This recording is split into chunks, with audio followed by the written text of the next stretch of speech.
CHAN Algérie 2022, les Lions de la Teranga remportent le trophée. Samedi en finale du 7e championnat d'Afrique des nations de football, le Sénégal s'est imposé au tir au but, 5 tirs contre 4 face à l'Algérie et succède ainsi au Maroc. Le Sénégal avec ce sacre au CHAN devient le premier pays à remporter les 3 trophées CAF mis en jeu la même année. Coupe d'Afrique des nations de football, championnat d'Afrique des nations de football et Coupe d'Afrique des nations de big soccer. Qu'est-ce qui, selon vous, peut justifier cette performance du Sénégal qui marche au super depuis un très bon moment, mesdames, messieurs? À vous de nous le dire. Allez, nous vous écoutons. Toute chose, c'est la formation.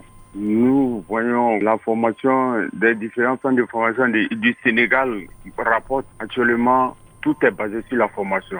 Vous, Fernand, vous êtes meilleur actuellement à votre poste, c'est grâce à la formation. Ouh là là. Il faut que la Côte d'Ivoire se réveille pour être performant. Sinon, vraiment, rien ne peut justifier si ce n'est pas la formation.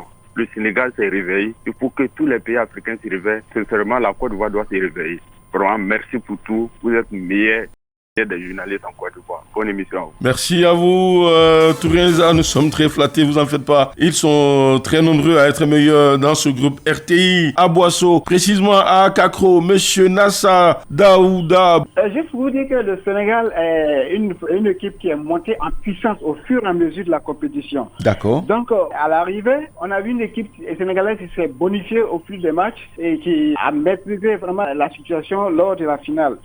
Elle n'a pas paniqué lors de la finale parce qu'elle était en face de l'équipe organisateur, ce qui n'était pas facile d'ailleurs. Donc elle n'a pas cédé à la provocation des joueurs algériens et puis elle a été sereine. Elle était sûre d'elle. Une équipe sénégalaise qui est très homogène, composée d'une équipe de joueurs qui est très très jeune, qui sortent des formations, des dangers, des générations foot et autres. Vous savez, la formation a été de mise. L'organisation était parfaite. Et effectivement, ils ont copié les grands frères, l'équipe A de l'équipe sénégalaise. Donc aujourd'hui, ça paye aujourd'hui la formation, l'organisation et tout et tout. Vraiment, bravo à cette équipe sénégalaise et une équipe sénégalaise qui, durant ces 2 années, vraiment nous rend fiers. Hein. Vous savez, c'est la CAN et puis le CHAN en même temps. Vraiment, c'est extraordinaire. Chapeau à elle. Hein. Merci à vous, monsieur Nassad. Et puis donc à Kakro, c'est dans la région d'Aboisseau. Nous sommes à Nyandro. Monsieur Aristide Momblé, allez, dites-nous, quand on regarde un peu ce football sénégalais qui s'installe sur le toit du continent africain, comment est-ce que vous appréciez cela? Bon, d'abord, il faut dire que je dis d'abord merci à le staff algérien qui a reçu cette organisation et je dis merci aussi à l'équipe sénégalaise.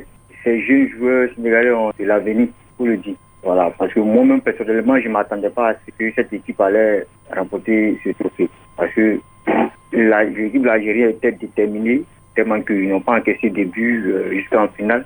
Et ils ont scoré 9 buts, puis ils jouaient devant le public. Comme on l'a vu, le Fenech de Niger qui ont tremblé devant ce public-là lors du match de la demi-finale. Je pense que ça allait être pareil comme la finale, mais ce n'était pas le cas. D'accord. Donc les jeunes ont vraiment de l'avenir. Et c'est ensemble, c'est l'Afrique de l'Ouest qui gagne. Ces jeunes joueurs ont encore de l'avenir. Donc que la Côte d'Ivoire regarde vraiment ces jeunes joueurs jouer, ils doivent copier sur eux. Ils se sont donnés, ils se sont déterminés et ça a payé. Donc bravo à tous les joueurs de l'Afrique de l'Ouest et tous ceux qui ont mis leurs moyens sur le côté du Sénégal. D'accord, merci à vous. Faisons ce tour à Divo. Retrouvez M. Prince Kwasi. Vous écoutons. En tout cas, les Ivoiriens sont étonnés parce que je me souviens bien, même je n'ai pas eu l'antenne ce vendredi passé là. Beaucoup n'ont pas eu la confiance au niveau des Sénégalais, même compris les consultants même. Je ne pensais pas que le Sénégal pouvait remporter cette trophée. Vous savez, les 3 compétitions que le Sénégal vient de remporter dans les 2 dernières années, il faut dire qu'ils ont joué jusqu'au tir au but. Même la finale de Bush-Cooker, j'ai bien vu ça à la télé. Ça a été les tirs au but. La CAN aussi, cette compétition est pareille. Vous savez, les Sénégalais ont toujours gagné des pays maghrébins. Voilà, si tout une fois ils arrivent à contrecarrer ces personnes-là jusqu'au tir au but, en tout cas, il faut dire que le Sénégal, forcément, va remporter. Bravo aux Sénégalais. En tout cas, j'ai été chapeau. La Côte d'Ivoire doit faire pareil comme le Sénégal. Donner au football, aux footballeurs, ils vont gérer ça. Je pense que ça va marcher. Merci. Merci à vous, monsieur Prince Kwasi depuis Divo. Et puis surtout, faisons un tour sur la toile. Commençons par Boisflé, Lamaraoui avec monsieur Blaise Kwasi qui dit ceci. Cela voudrait bien dire qu'il y a eu donc une prise de conscience et que l'on n'a pas rechigné au travail qui conduit à des résultats efficients sans toutefois faire injure à nos dirigeants. Il gagnerait à se mettre à l'école sénégalaise. Monsieur Bertin Toula dit ceci. Lorsque même pays remporte 3 trophées continentaux la même année, ce n'est pas le le fruit du hasard, mais le résultat d'un travail sérieux et efficace. Bravo donc au Sénégal, c'est un exemple à copier. Il nous écrit donc, lui, depuis Adiopo Doumé à l'Institut Pasteur, c'est donc Monsieur Tano. Josué dit, qu'est-ce qui sanctionne donc les bons résultats d'un élève? Je pense que le bon travail, l'ardeur, le courage et l'abnégation ont été la force du Sénégal. Bravo aux Lions de la Teranga. Maintenant, je demande aux dirigeants ivoiriens de bien regarder le Sénégal et suivre ces exemples au lieu de faire des querelles inutiles qui ne nous avancent en rien. Voici donc des pays qui hier ne pouvaient pas nous parler en matière de football. Aujourd'hui, ces pays-là sont donc devant nous et arrivent même à nous battre. Je dis, donnez le football aux footballeurs car c'est leur domaine. Très bonne émission. Allez, merci également à vous. Allons retrouver nos consultants. Coach Traoré Lachina, le CHAN c'est désormais derrière nous. Le Sénégal s'est installé sur le toit du continent africain en succédant au Maroc, mais le Sénégal, c'est 3 trophées cette année. Après la CAN avec Sadio Mané au Cameroun, le Sénégal va encore hors de cette terre gagner en Algérie devant le public algérien. Le Sénégal, c'est aussi au beach soccer, une CAN remportée. Alors, comment pour vous, ce Sénégal-là parvient sur tous les tableaux à gagner? Maintenant, il faut dire que de façon séquentielle, je pense que chaque fois, des pays, la plupart des pays ont eu quand même leur temps fort au domaine du foot. On a vu un peu la Côte d'Ivoire lors de la génération dorée. La Côte d'Ivoire n'a pas su profiter. Et le Sénégal, pour moi, est arrivé à son temps fort.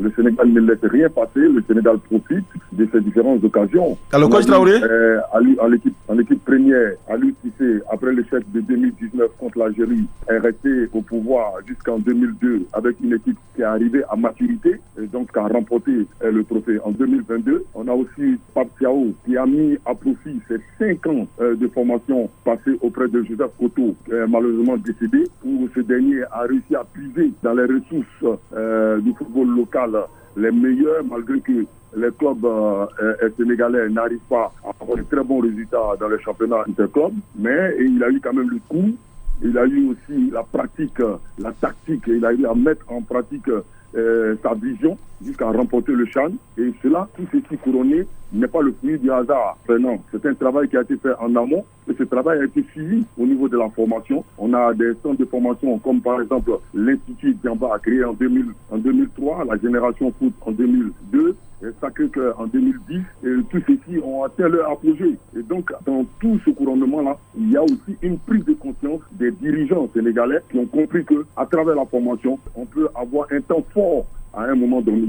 Et là aussi, il y a une adhésion totale de la population, sans oublier surtout l'adhésion fédérale. Et donc, je pense que c'est tout ça qui concourt un peu aujourd'hui dans une période phare du Sénégal qui reste intraitable sur tous les plans. D'accord. Chalio demandé, dites-nous, Chalio, ce Sénégal-là quand même a connu des hommes de renom. Il y a eu donc la génération Jules Bocandé autour de 92 avec les Ferdinand Coly. Il y a eu également en 2002 la bande El Hadji Diouf, Henri Camara, Abou Cissé et autres Salif Diao, Khalidou Fatiga. Mais ce Sénégal-là, subitement, arrive maintenant avec la jeune génération, peut-être qui n'était pas forcément la meilleure, à remporter 3 trophées de suite, plane sur le football au niveau du continent africain et se bat même avec le monde désormais. Qu'est-ce qui pour vous peut justifier cela? Il faut détourner, c'est la vision. La vision d'un homme, Maître Augustin Senghor, que j'ai eu la chance de rencontrer décembre 2017 à Dakar, au cours d'une interview. Il avait déjà une vision, il avait déjà un projet pour le football sénégalais. Et puis, on a vu un peu cette équipe sénégalaise-là, au niveau de la sélection A, disputer 2 finales dessus, disputer 2 Coupes du Monde. Aujourd'hui, ils sont récompensés par le CHAN. Je pense que ce n'est pas le fruit du hasard, c'est un travail qui a été élaboré, sans oublier les centres de formation, Génération Foot, Diamba et bien d'autres ont produit de grands joueurs. On sait que Pape Cissé est sorti de Génération Foot. Le plus célèbre, c'est Sadio Mané. Donc, je pense honnêtement, c'est un travail, c'est un projet, c'est une vision de Maître Augustin Senghor, le président de la Fédération sénégalaise de football. Ce football sénégalais qui rafle tout, en tout cas bravo donc à Augustin Senghor, le président de fédération qui a donc une vision, une politique et qui est en train de la mettre en place. On espère simplement que le Sénégal va poursuivre dans. Merci à tous ceux qui ont contribué donc au succès de ce parcours de ce jour. Je suis Fernand Kouakou. Portez-vous bien mesdames, messieurs et puis surtout très bon début de semaine. Allez, au revoir.